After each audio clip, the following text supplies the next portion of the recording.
This is the demonstration for the voice recognition part of our project. So guys, as you can see that this is the MATLAB interface. So guys, let me first show you the data files. You can see that here is a data folder, and in the data we have two types of folder. The one is for training set and one is the testing set. So like here we can see that this is a train.m file. What train.m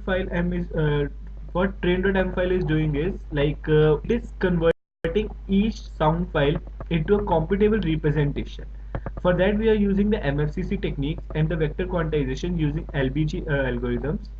So in this file what we are doing is we are converting each and every speaker into a code book, and we are maintaining the database of our code books.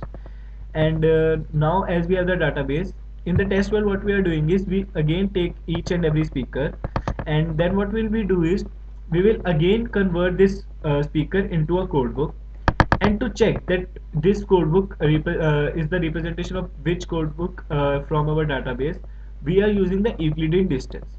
So in that what we are doing is like the input query, like from the input query we are having a code book. So what we are doing is we will calculate the Euclidean distance of each and every code book present in the database with this input query code book.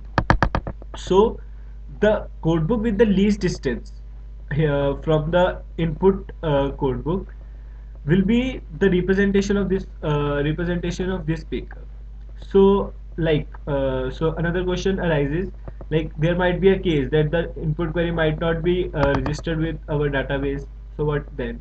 So in that case what will we are maintaining is we have set a threshold value, that is a empirical value that is has been chosen after rigorous observations.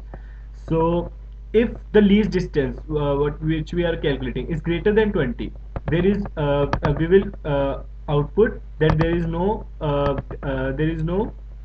representation of this speaker in our database. So now let's just check the data files. So here are the data files. So let's first check the training files. So this is speaker 1. Username. So this is speaker 1. Now the speaker 2. Username. Now the speaker 3. Username. So now you have listened to the training files. So let's one check out the test files. Here the speaker 1 is this. Username. As we can see that the speaker 1 in the test file matches with the speaker 1 in the training file. This is speaker 2. Username. This speaker 2 matches with the speaker 3 in the training files. Now speaker 3. Username. This is another voice. It's not in our database with the training files. So now let's check what our code do. So we go to the main.m file and run it.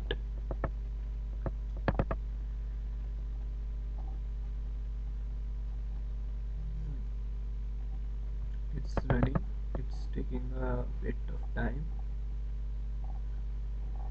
So these are the graphs basically representing the computable representation of our sound file.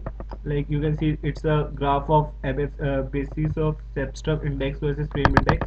That is a part of the MFCC techniques and all. So in for a layman, it's simply a computable representation of a sound wave file. It's not more than that. So let's minimize these graphs.